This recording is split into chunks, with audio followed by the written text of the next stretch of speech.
Olá, seja bem-vindo ao canal. Eu me chamo Samuel Castro e sou professor de Artes Visuais, Geografia e Produção Audiovisual. A disciplina dessa semana é Geografia.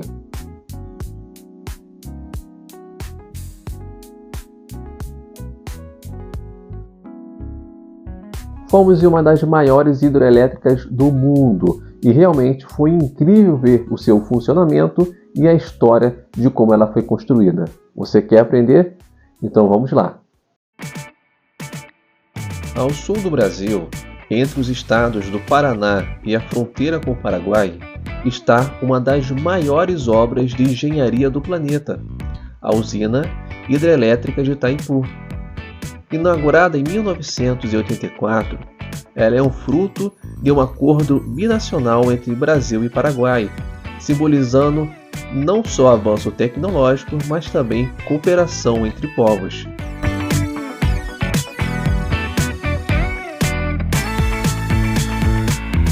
Com seus paredões imponentes, é um sistema de geração de energia que impressiona. Itaipu já foi por muitos anos a maior produtora de energia hidrelétrica do mundo.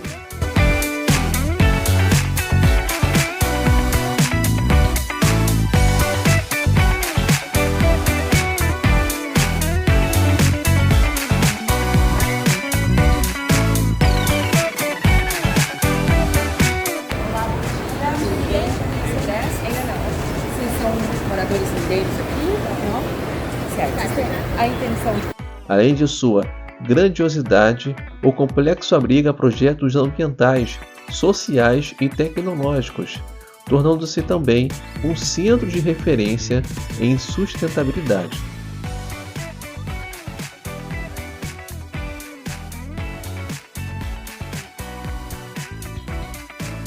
Agora, vamos acompanhar um pouco do que foi esse passeio diante dessa gigantesca usina.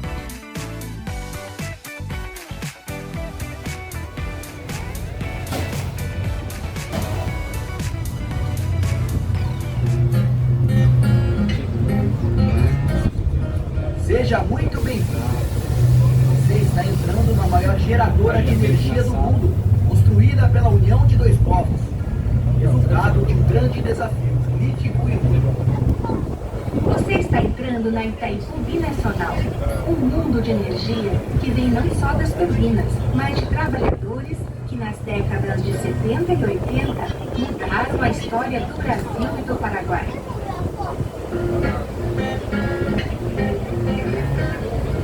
Sea muy bienvenido. Usted está entrando en la generadora de energía más grande del mundo, construida por la Unión de Dos Pueblos, resultado de un gran desafío político y humano. Usted está entrando en la Itaipu Binacional, un mundo de energía que no viene solo de la turbina, pero de los trabajadores que en los años 70 y 80 cambiaron la historia de Brasil y Paraguay. Welcome. You are entering the largest energy generator of the world, built by the Union. Se preocupaba por la preservación de nuestro medio ambiente. Numerosas acciones ambientales se realizan hasta hoy en día. Estamos pasando por uno de los lugares más concurridos en la época de la construcción. ¿Puede usted imaginar miles de trabajadores conocidos como represeros, constructores de represas? Estaban aquí todos los días para iniciar su trabajo. We are going through one of the busiest places at the time of Itaipu's construction. Can you imagine? Thousands of workers, known as barrageiros, met here every day to start working.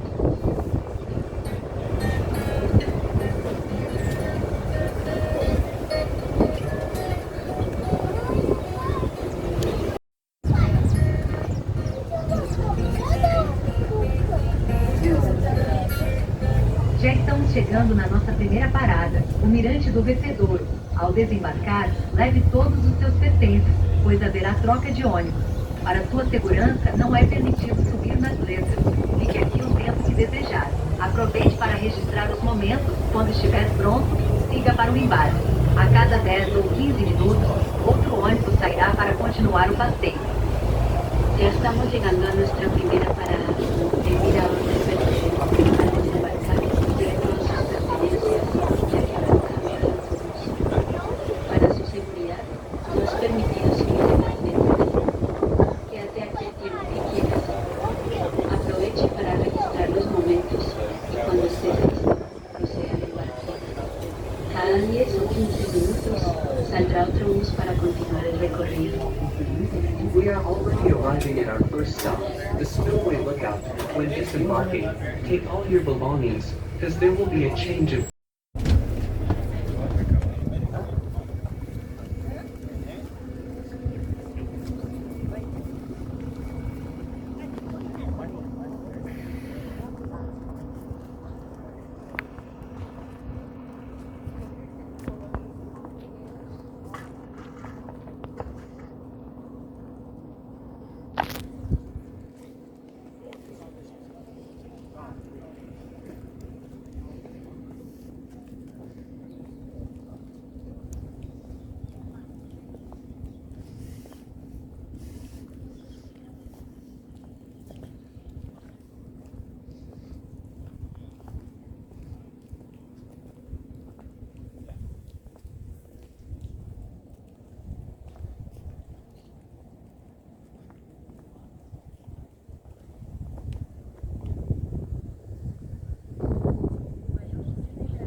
segundo, que dá 40 vezes a vazão média das cataratas do Iguaçu, e cada uma daquelas 14 comportas que nós temos lá em cima, cada uma delas tem 21 metros de altura, o equivalente a um prédio de 7 andares, 20 metros de largura, totalizando 420 metros quadrados, e pesam 319 toneladas, cada uma delas, tá? É o peso aproximado de um avião comercial completamente lotado. De longe parece uma janelinha, parece pequeno, né? Mas a verdade é que são bem grandes e bem pesadas. Acho que vocês não tiveram a oportunidade de ver nenhum ônibus passando lá por cima, né? Porque nós vamos ser os primeiros. Mas quando passa um ônibus lá em cima dá pra ter uma ideia, dá pra fazer uma comparação. Porque o ônibus fica parecendo uma miniatura passando por cima da comporta. E dá pra ter uma noção do tamanho que é cada uma delas.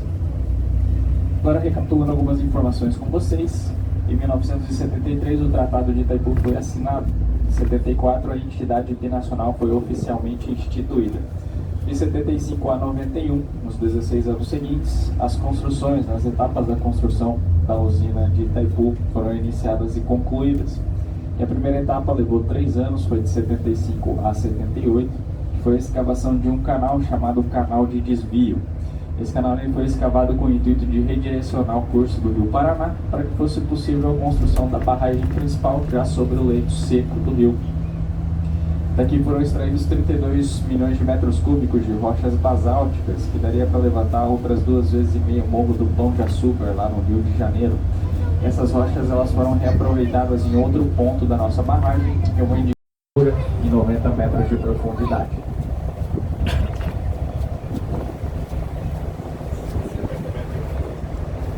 De 1978 a 1982, somente em 4 anos, toda a estrutura da usina ficou pronta. Isso porque nesses 4 anos de auge de construções, mais de 40 mil trabalhadores simultaneamente nos canteiros de obra da usina, e divididos em 3 turnos. Então as construções elas aconteciam 24 horas por dia, elas não cessavam. E o que mais levou tempo foi a instalação das unidades geradoras. A primeira unidade geradora foi instalada e entrou em funcionamento em 1984. Em 1991, as iniciais estavam instaladas e funcionando. Em 94, um estudo foi iniciado para a instalação de outras 2 unidades, o que aconteceu em 2006 e 2007. De 2007 em diante, nós passamos a ter 20 unidades geradoras em Itaipu e Nacional. Pessoal, daquela cancela ali em diante, a gente entra em área industrial da usina. Então, vou reforçar o pedido para que permaneçam sentados, evitem a troca de assentos e está expressamente proibida a troca de andares no ônibus, tá bom? E tenham cuidado também com os seus pertences, porque dessa cancela em diante nós não temos autorização para parar o veículo e recuperar qualquer coisa que caia. Então, tenham cuidado com os seus pertences.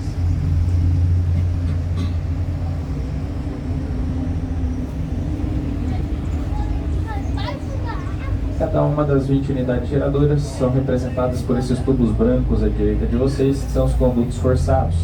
Cada conduto tem uma capacidade, um fluxo de 700 metros cúbicos de água por segundo, da metade da vazão média das cataratas do Iguaçu. Cada 2 condutos nós temos uma catarata do Iguaçu. E com 20 deles, são 10 cataratas do Iguaçu que têm potencial energético. Cada conduto tem 11 metros de diâmetro e pesam 880 toneladas. E cada unidade geradora é capaz de gerar até 700 megawatts por hora, que seria o suficiente para o abastecimento de uma cidade com 1,5 milhão de habitantes. Então, de forma resumida, a energia vai ser gerada da seguinte maneira: a água é captada de 15 a 20 metros abaixo do nível do lago, lá do outro lado da represa. Ela sofre uma queda de 120 metros pelos condutos, onde ela ganha potencial energético. Depois de atingir os maquinários lá embaixo e girar as turbinas, essa água é devolvida ao Rio Paraná 30 metros abaixo da superfície, ali do outro lado. Então não dá para ver por onde a água retorna, só dá para ver que a superfície do rio fica movimentada com a formação de bolhas e redemoinhos. O pessoal daqui até o topo da barragem são 81 metros. E as turbinas elas estão 50 metros abaixo de onde nós estamos agora. Olhando daqui para cima, pelo menos para mim, não parece que são 81 metros, né? Eu acho essa construção muito ilusória. Tudo parece muito menor do que realmente é. Mas depois a gente vai passar lá por cima e lá de cima daí vocês olhem para baixo. Aí vocês vão ter uma ideia mais ou menos da altura da barragem principal.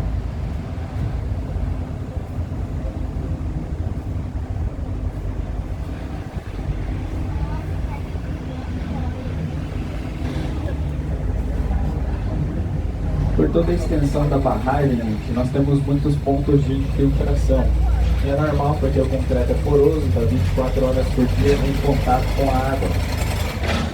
Desde que essa água ela seja drenada e retirada da barragem, ela não apresenta risco nenhum, tá? É normal, muito normal que tenha infiltração. Se vocês olharem entre os meios da barragem principal, aqui do lado esquerdo, a partir de agora, vocês conseguem ver alguns canos devolvendo água para o Rio Paraná. Esses canos fazem parte do sistema de drenagem da usina. E aquele jato de água sendo ejetado com mais potência faz parte do sistema de resfriamento de máquinas. Então, também não gera energia nenhuma, mas é muito importante para o sistema de geração porque mantém os maquinários em temperatura ideal de funcionamento. Pessoal, caso vocês estejam de posse dos seus passaportes, vocês podem solicitar um carimbo especial de Itaipu lá na recepção. Isso porque nosso passeio se trata de um passeio internacional. Caso vocês não tenham percebido, nós cruzamos de margem a margem a fronteira natural entre Brasil e Paraguai, que é o Rio Paraná. Então, neste momento, nós estamos geograficamente em território paraguaio, cidade de Hernandares. A viagem internacional mais rápida da vida de vocês, porque eu sei que a maioria nem tinha percebido. Ali na frente a gente passa por baixo do túnel do vertedouro. Se o vertedouro tivesse aberto, ele funcionaria como uma ponte invertida, porque nós passaremos por baixo de toda a água que desce pelas rampas. Então imaginem 40 vezes as cataratas do Iguaçu passando por cima da gente agora.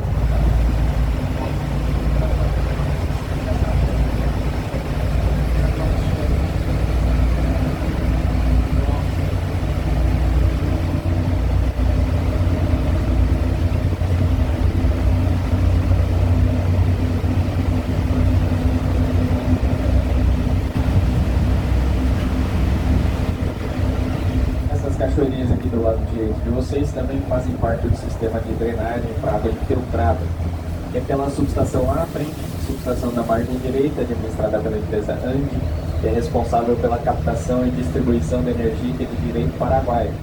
O Paraguai tem 50% de direito sobre a produção energética da usina, então 10 das 20 unidades geradoras nós estamos gerando na frequência de 50 Hz destinados ao abastecimento do sistema paraguaio. Mas eles utilizam só 20%. E esses 20% eles abastecem mais de 80% de toda a demanda energética paraguaia. Isso porque o Paraguai é um país de território e população muito menores que o Brasil, então eles têm uma demanda muito menor também. Enquanto o Paraguai ainda não passou dos 7 milhões de habitantes, só a cidade de São Paulo tem mais de 20. Então eles ficam com 30% sobrando, esses 30% são vendidos novamente ao Brasil. O Brasil tem o direito à compra desse excedente graças à assinatura do tratado lá em 73. Então o Brasil compra novamente e fica com 80% de todo o rendimento da usina. Esses 80% eles abastecem de 15% a 17% de toda a demanda brasileira. Parece um número pequeno, mas na verdade é um número extremamente expressivo, porque os outros 85% ou 83% da demanda brasileira são atendidos por outras 29 mil usinas.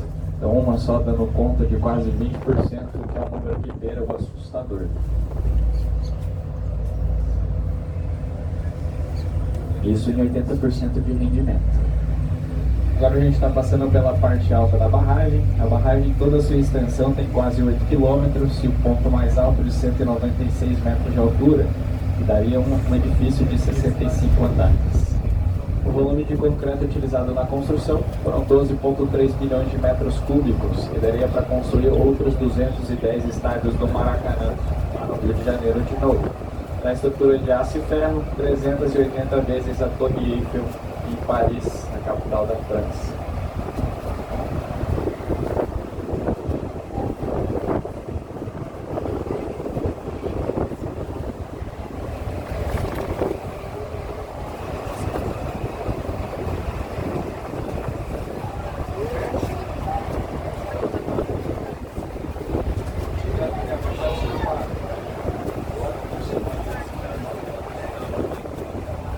Mais à frente, do lado direito de vocês, a gente vai estar passando por cima da estrutura do vertedor.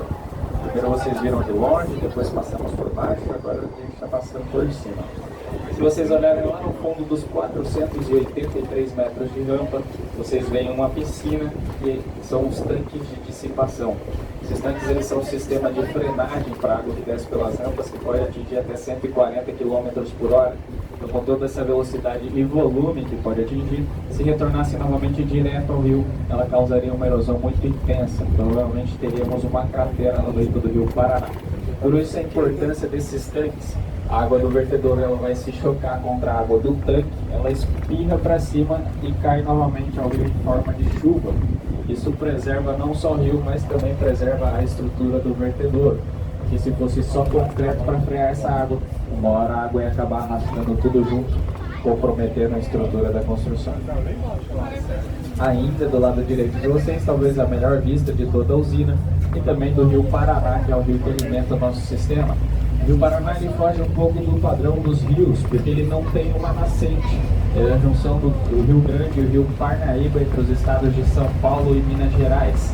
Tem seu maior afluente, o rio Tietê, que cruza todo o estado de São Paulo. O Rio Paraná tem 4.880 km de extensão. Depois de passar pelo nosso sistema, ele passa por baixo da ponte da amizade entre o Brasil e o Paraguai, passa no marco das 3 fronteiras entre o Brasil, Paraguai e Argentina, onde ele recebe as águas do Rio Iguaçu, o rio que alimenta as cataratas. Depois se junta ao estuário da Plata entre a Argentina e o Uruguai, até desaguar no seu destino final, que é o Oceano Atlântico. Agora sim, olhando daqui para baixo, dá para ter uma noção da altura da barragem. Lembrando, gente, que daqui até a pista que nós passamos abaixo são só 81 metros. E a barragem, no seu ponto mais alto, tem 196 metros de altura. Então é um dobro de um pouquinho mais.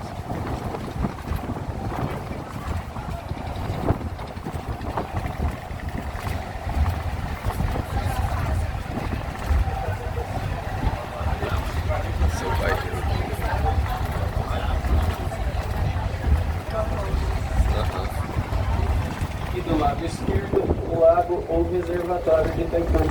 Esse lago tem 170 km de extensão, sobre uma área alagada de 1.350 km², tem a profundidade média de 22 metros. Mas aqui mais próximo da barragem principal nós temos alguns pontos que podem atingir até 170 metros de profundidade.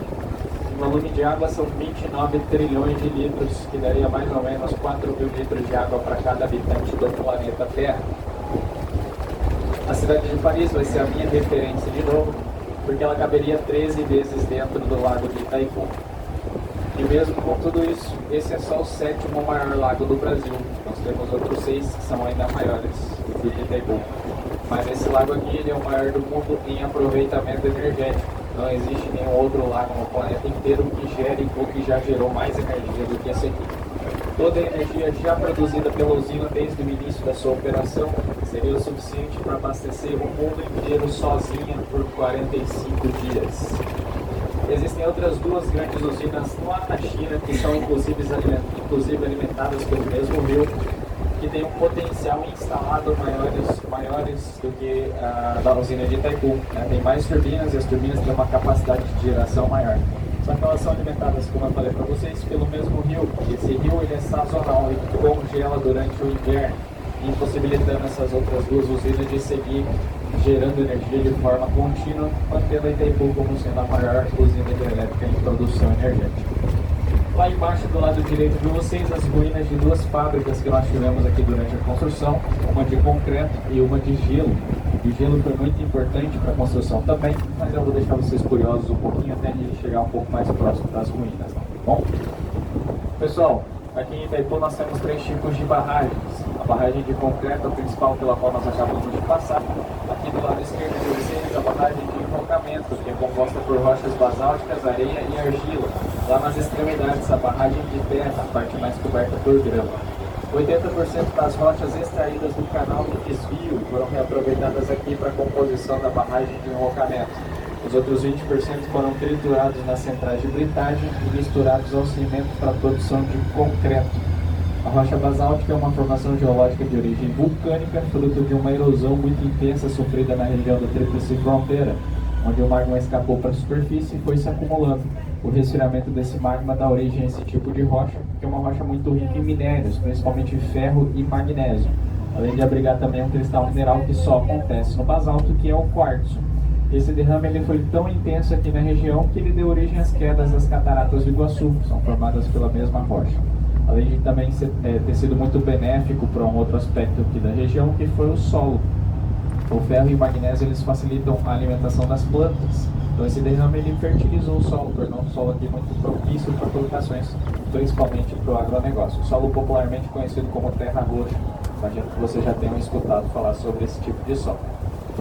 Agora falando sobre as fábricas, 2 fábricas muito eficientes que nós tivemos aqui durante a construção. A de concreto produzia um volume suficiente para a construção de um prédio de 22 andares a cada 55 minutos. E a de gelo produzia 54 toneladas de gelo em escama por hora. E esse gelo ele foi muito importante para a construção pelo seguinte motivo. O concreto, quando ele está se secando no seu processo de hidratação e cura, ele dilata, ele passa por um processo químico exotérmico. Acontece uma liberação de calor de dentro para fora. Essa liberação de calor ela podia causar muitas bolhas, fissuras e rachaduras na superfície do concreto, comprometendo toda a estrutura e a segurança da construção.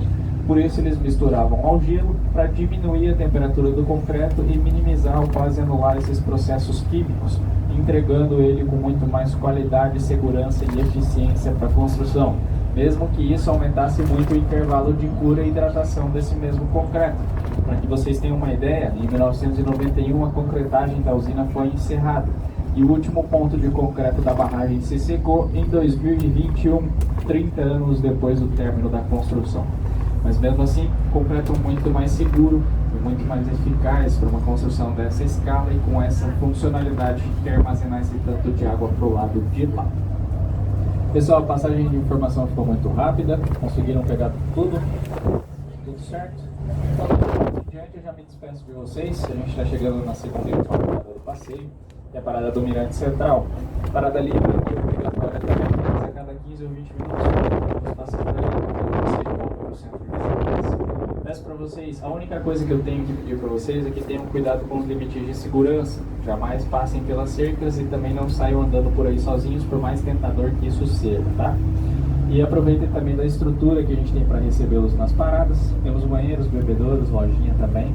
E lá no fundo do mirante tem um telão que passa um vídeo institucional a cada 5 minutos com mais informações sobre a usina e também ilustradas por um vídeo.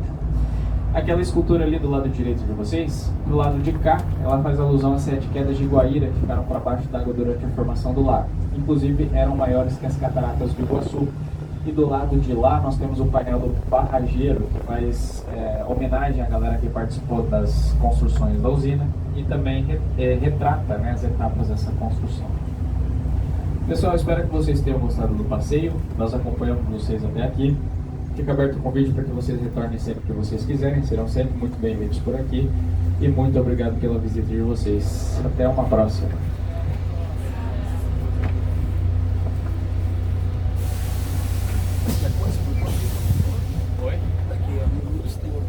Daqui 15, 20 minutos mais ou menos.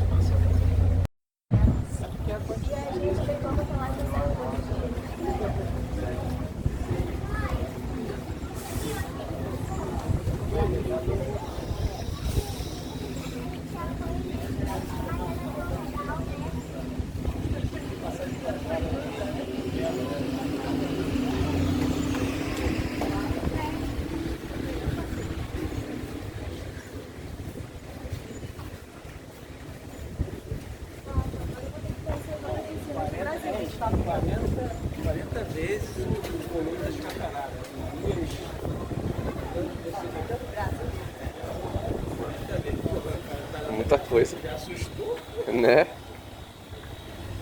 Trilhões de metros cúbicos e extensão do lago. O mais impressionante é bater água para não causar erosão. Se fosse concreto, a água Aham.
Achei. Achei.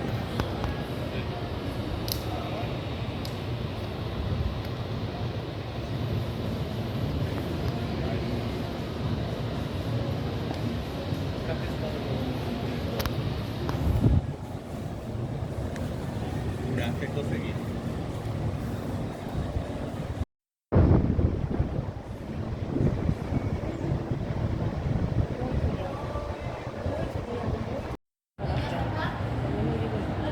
Nem eu. A melhor parte a gente pegou na frente. Aham.